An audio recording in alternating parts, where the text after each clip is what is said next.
Hola, soy Guadalupe, soy argentina, vivo en la montaña de Montserrat y mi interés por la agricultura viene porque he trabajado muchos años en la industria alimentaria.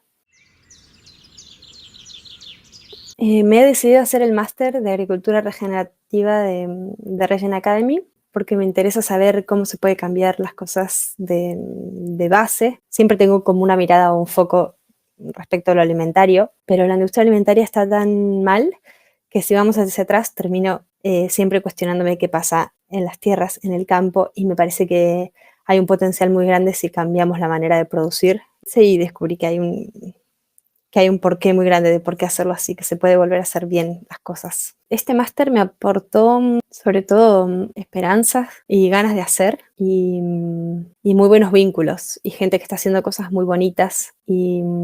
Entonces sí diría esperanza porque se armó como toda una red donde todos los proyectos que compartieron mis compañeros y las cosas que aprendimos son esperanzadoras.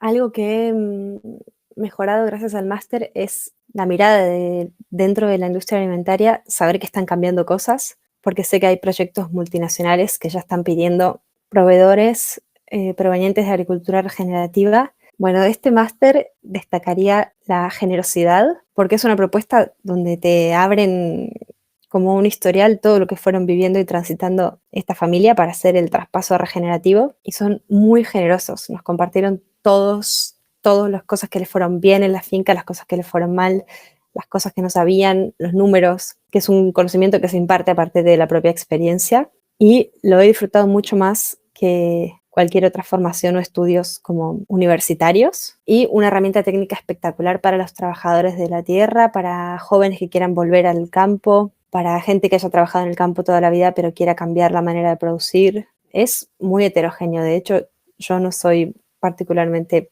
agrónoma o campesina, y igual lo hice, lo disfruté un montón. Soy ingeniera de alimentos.